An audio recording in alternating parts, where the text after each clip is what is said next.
आज हम शुरू करेंगे आधुनिक भारत के बारे में। तो इसका जो पहला टॉपिक रहेगा वो रहेगा यूरोपियों का भारत में आगमन। यूरोपियों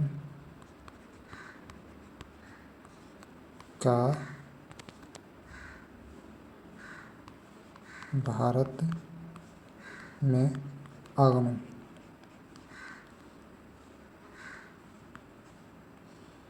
जो भारत में सबसे पहले कौन आए थे, वो आए थे पुर्तगाली।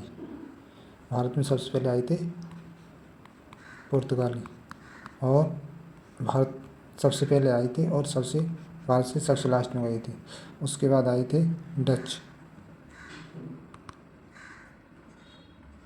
डच आए थे। डच कहाँ के निवासी थे? वो थे हॉलैंड,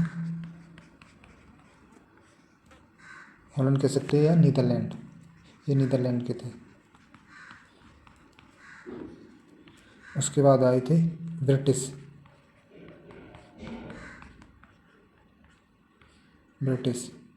इन्होंने भारत में सबसे ज़्यादा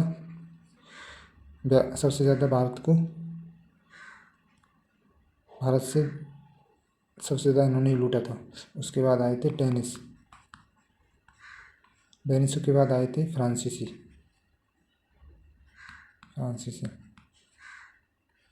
और ये भारत क्यों आ रहे थे? ये आ रहे थे भारत से मसाले और वस्त्रों के व्यापार के लिए, क्योंकि भारत को मसालों का बगीचा कहा जाता था। तो उस समय तो जो यूरोप थे, भारत के स्थल मार्ग से व्यापार करते थे। वो कहाँ से कहाँ करते थे? स्थल मार्ग ये था भारत। उसके बाद ये था पाकिस्तान।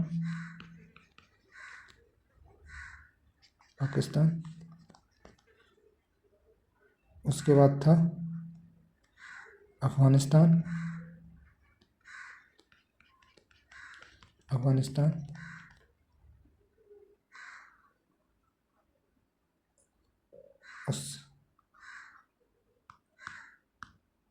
उसके बाद था ईरान।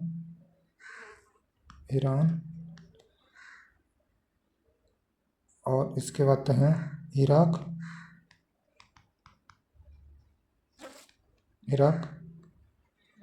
और यहाँ था टर्की। उसके बाद यहाँ पर पड़ता था भूमध्य सागर।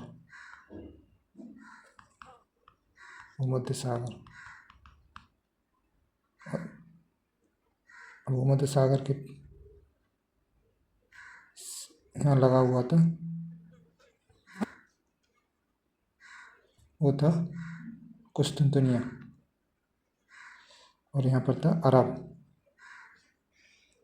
ये क्या था? अरब प्रायद्वीप। और इधर थे इटली। ये यूरोप था। यहाँ पर पड़ता था कुस्तुनतुनिया। एक स्थान था कुस्तुनतुनिया।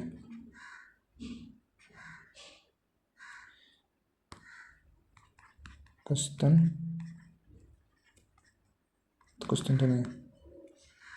जब पहले भारत से व्यापार करते थे, वो भारत से इस स्थल मार्ग पर और यहाँ कुस्तुनतुनिया में विश्राम या रुका करते थे, उनका डेरा। तो 1953 में क्या हुआ?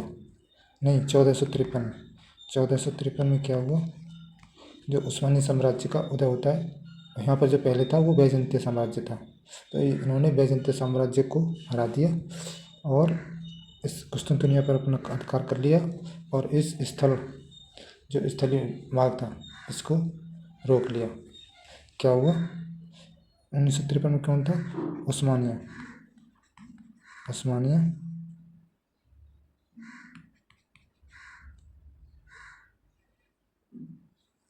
उस्मानिया साम्राज्य का उदय।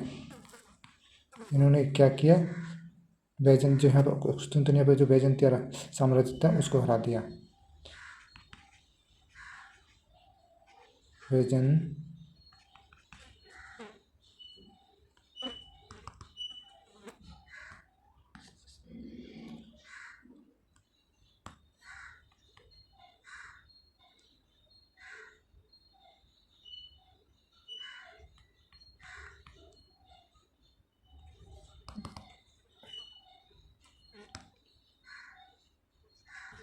बैजंतीय,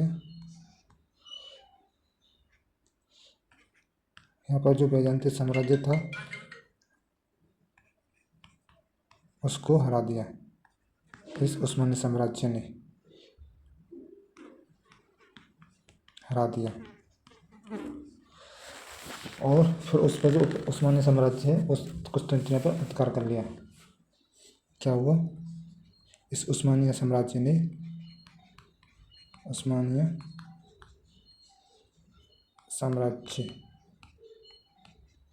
ये कौन थे, ये अरब थे, साम्राज्य ने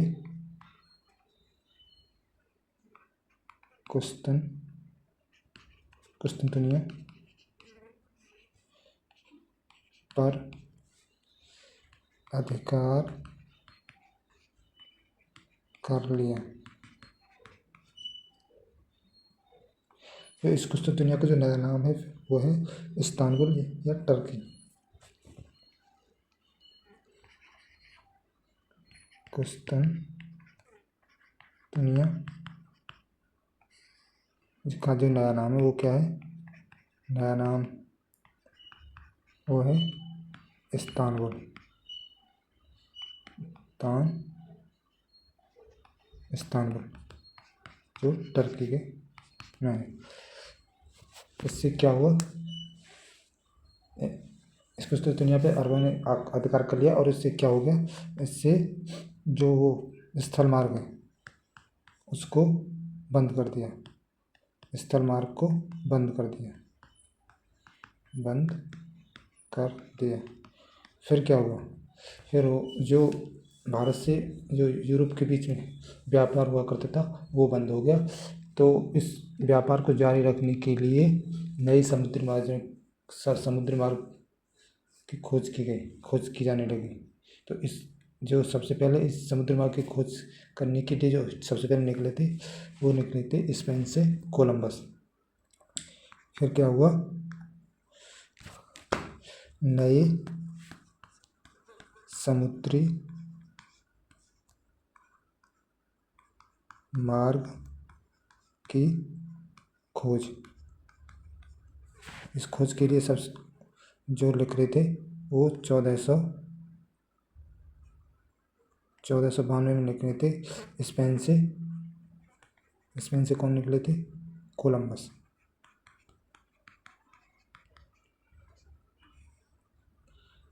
कोलंबस निकले थे। ये ईस्ट की तरफ ना आकर ये वेस्ट की तरफ भटक गए थे। तो इन्होंने भारत की तरफ ना आकर ये पहुंच गए थे वेस्ट इंडीज या अमेरिका की तरफ। कहाँ गए थे, पूर्वी अमेरिका या बोल सकते हैं वेस्ट इंडीज।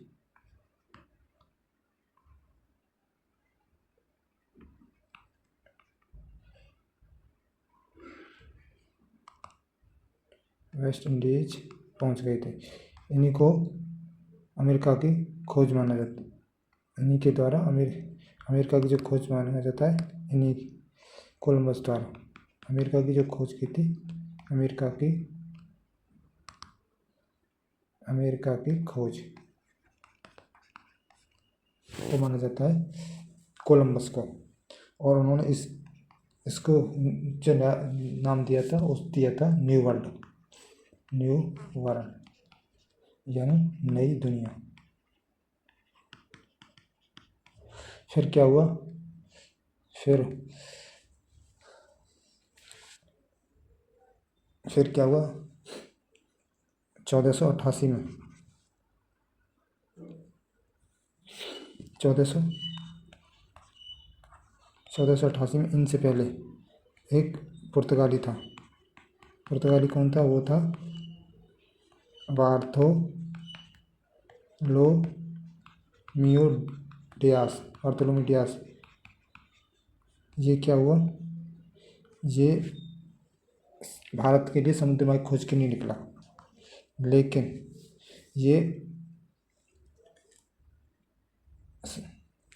ये क्या हुआ, ये भारत के लिए समुद्री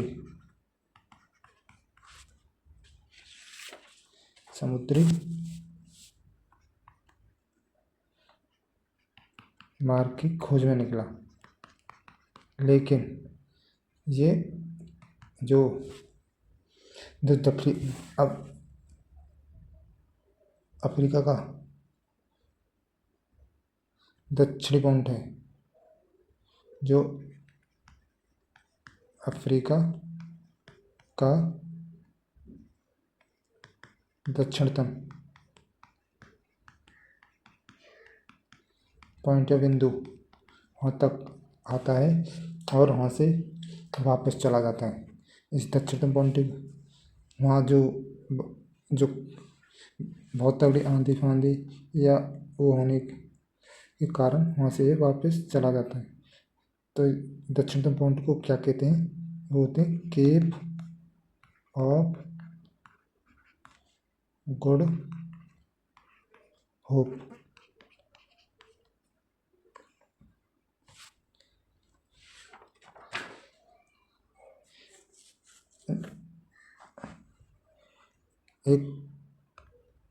एक और पुर्तगाली था, वो था प्रिंस हेनरी को क्या, एक पुर्तगाल का था, पुर्तगाल का कौन था, वो था प्रिंस हेनरी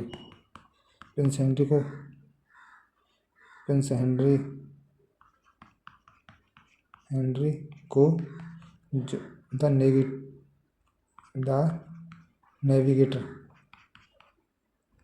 नेविगेटर कहा जाता है। नेविगेटर क्यों कहा जाता था इनको, क्योंकि उन्होंने अफ्रीका महाद्वीप के पश्चिमी तट का नक्शा तैयार किया था। क्या किया था उन्होंने, अफ्रीका महाद्वीप के पश्चिमी तट का नक्शा यानी मैप तैयार किया था। उसके बाद चलते हैं वास्को डी गामा जो है वो 1497 में पुर्तगाल से चला था और ये अपने साथ 3 जहाज लेके आया था। वास्को डी गामा के ये 1497 में पुर्तगाल से चला और ये अपने साथ 3 जहाज लेकर आया था। 3 जहाज लेकर आया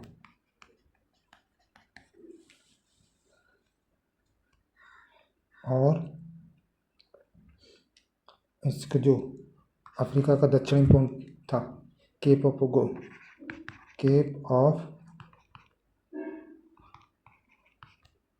गुड होप,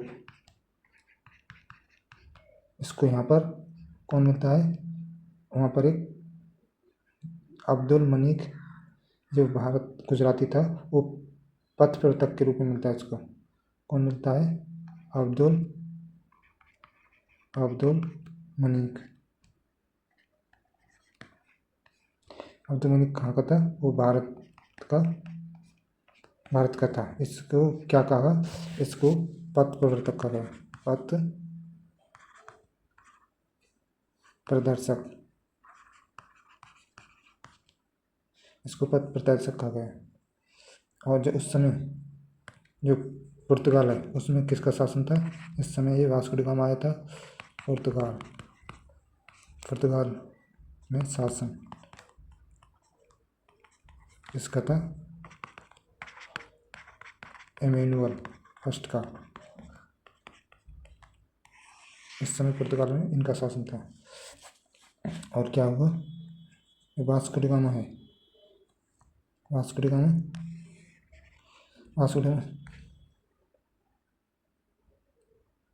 1498 में भारत के दक्षिणी तट पर पहुंचा। और पश्चिमी तट कहाँ पर तक पहुंचा था? कालीकट में। कालीकट कहाँ पर? केरल में। ये भारत के पश्चिमी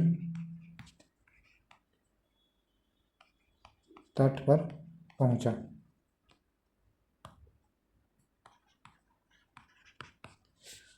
कहाँ पर? केरल। केरल के कालीकट में।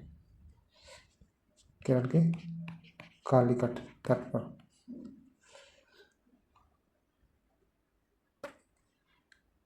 क्या हुआ इसके बाद? जो इनका जो वहाँ पर स्वागत है, वो इनका स्वागत जिमोरी ने इनका स्वागत किया था। जो वहाँ के राजा थे जिमोरी राजा थे वहाँ के, तो इन्होंने इसका वास्को डी गामा का स्वागत किया। जो इन्होंने स्वागत किया।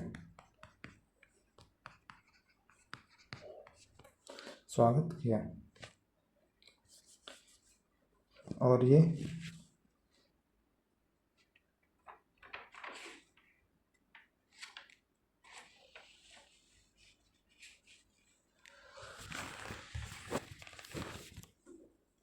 और क्या हुआ? ये आने के बाद, भारत आने के बाद यहाँ से अनेक मसाले और जड़ी बूटियाँ लेकर पुर्तगाल पहुँचा। ये यहाँ आने के बाद क्या हुआ? अनेक प्रकार के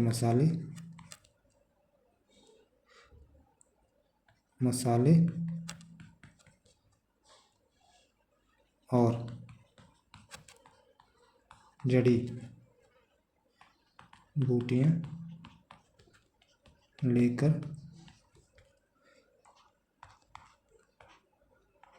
पुर्तगाल पहुंचा।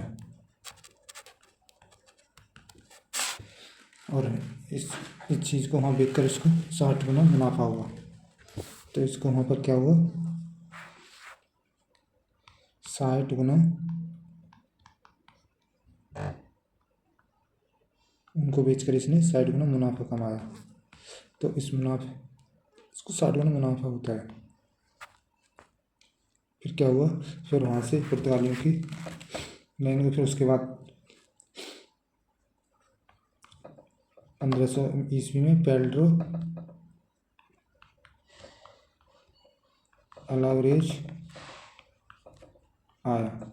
ये भी पुर्तगाली था और ये अपने साथ 13 जहाज लेकर आया था। 13 जहाज लेकर आया और यहाँ से मसाले वसाले लेकर वापस चला गया। उसके बाद 1502 ईस्वी में फिर दोबारा से वास्को डी गामा दोबारा आता है। वास्को डी गामा दोबारा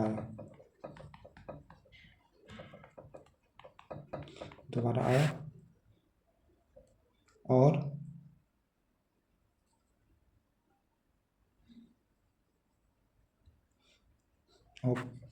1503 में कोचीन में कोठी स्थापित की। व्यापारिक कोठी स्थापित की पुर्तगालियों ने। 1503 में कोठी स्थापित की। कहाँ की थी? वो की थी कोचीन या मालाबार तट पर। मालाबार तट पर ये पुर्तगालियों की पहली व्यापारिक कोठी थी। पुर्तगालियों की पहली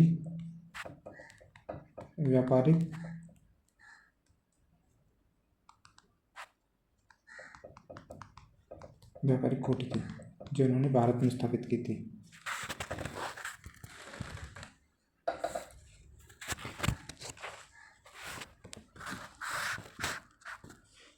वास्को डी गामा जब दोबारा आया था तो उसका जो उद्देश्य क्या था, उसके उद्देश्य था जो समुद्री क्षेत्र पर हिंद महासागर जो अरबों का कब्जा था उसको हटाना था। जो उसका उद्देश्य उस बार दूसरी बार में जब आया था अपने साथ हथियार भी लेके आया था। समुद्री क्षेत्र पर कब्जा करना इसका उद्देश्य था जब ये दूसरी बार भारत आया था। इस क्यों ये अपने साथ हथियार भी लाया था, हथियार भी लाया था क्योंकि हिंद महासागर पे जो था, हिंद महासागर में किसका कब्जा था, क्यों हिंद महासागर से इसको अरबों को हटाना था। हिंद महासागर से अरबों को हटाना,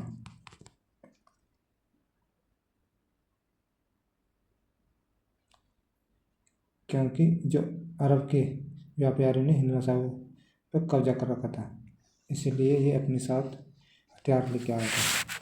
तो इसने कब्जा कर लेता है वास्को डी गामा उस पर, और कितने दिनों तक, इसको लगभग 150 साल तक हिंद महासागर पर कब्जा रहा। पुर्तगालियों को 150 साल तक हिंद महासागर पर कब्जा रहा।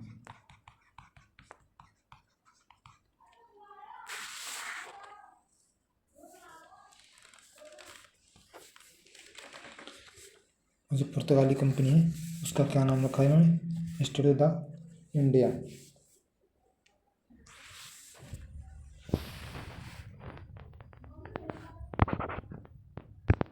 चाहते हैं पुर्तगाली जो कंपनी थी, पुर्तगाली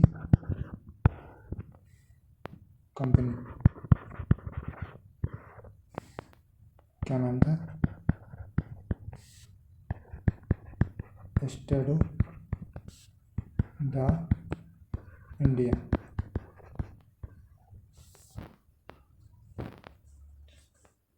उसके बाद क्या होता है,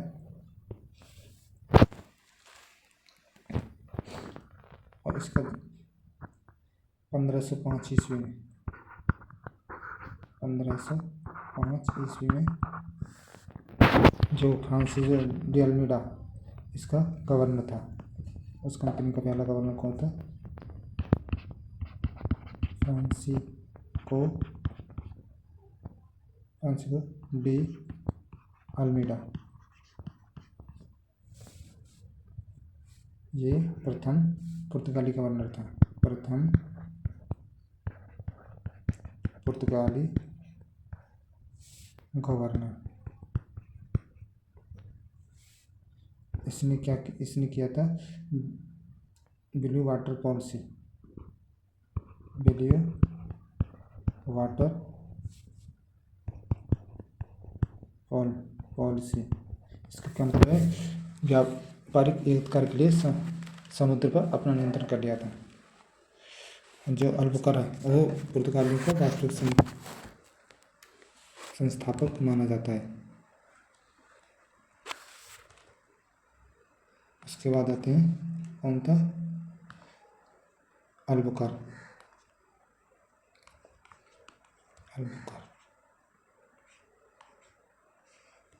ये पुर्तगालियों का वास्तविक संस्थापक माना जाता है। अल्बुकर को पुर्तगालियों का वास्तविक संस्थापक कौन था, वो था अल्बुकर।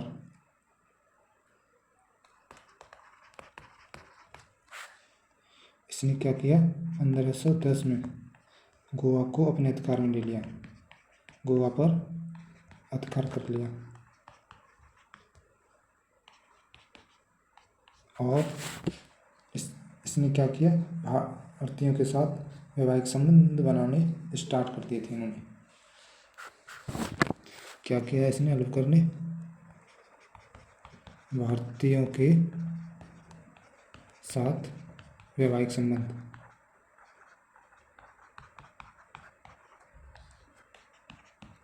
संबंध। और उसने अल्बुकर्क जो था उसने मलक्का संधि, हार्मुज जल संधि इन पर भी अधिकार कर लिया। ये इनको समुद्र का प्रवेश द्वार माना जाता है कि इन्होंने मलक्का की संधि और हार्मुज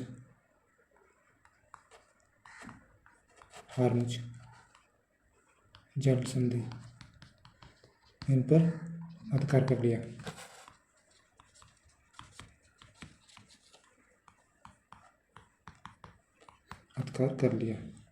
ये तो थे ये संधि जो थी जल संधि, ये समुद्र का प्रवेश द्वार मानी जाती थी। समुद्र का प्रवेश द्वार। उसके बाद 1530 में नीनो दी कुन्ना आता है। कौन आता है? 1530 में नीनो दी कुन्हा। इसने क्या किया? इसने जो कोचीन से राजधानी को गोवा स्थानांतरित कर दिया। राजधानी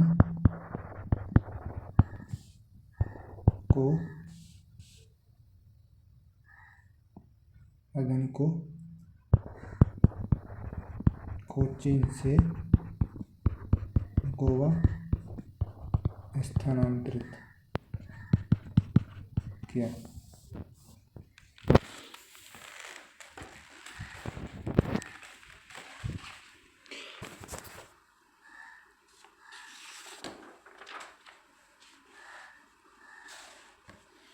तो इसमें से गोवा मुख्यालय बना दिया, स्थानांतरित कर दिया। और क्या किया? 1535 में द्वीप पर भी अधिकार कर लिया। द्वीप पर अधिकार। और क्या किया?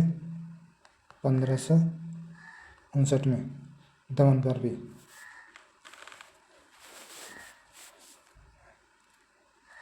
1559 में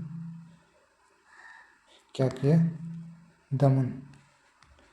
दमन पर अधिकार।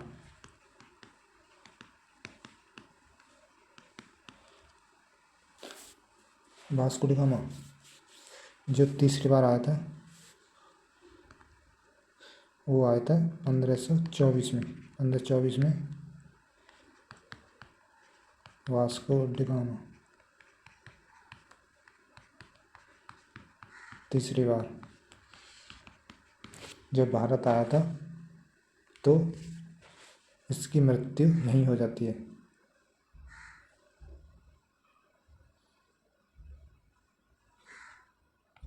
मृत्यु हो गई। और उस समय जो मुगल सत्ता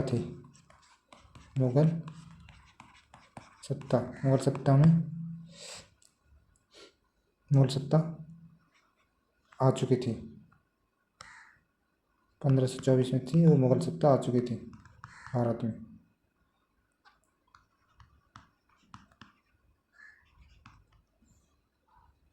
जो पुर्तगालियों की भारत में देन है वो क्या क्या है? पुर्तगालियों की देन क्या है? तंबाकू, अफीम, आलू की खेती और प्रिंटिंग प्रेस।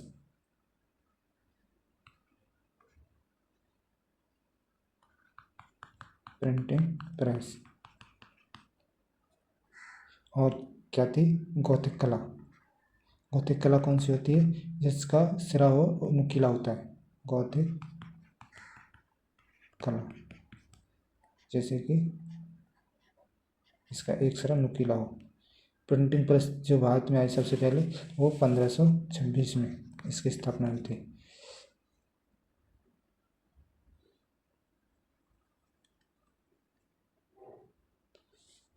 जो इसका जो पतन का कारण रहा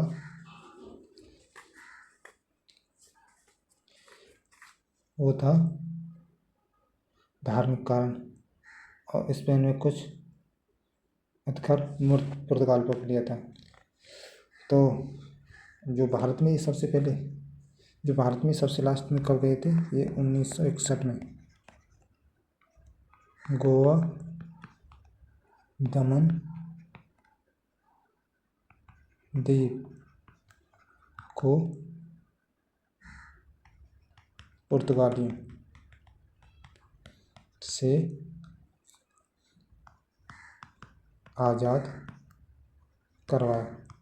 और ये किस ऑपरेशन के जरिए करवाया था? ऑपरेशन विजय।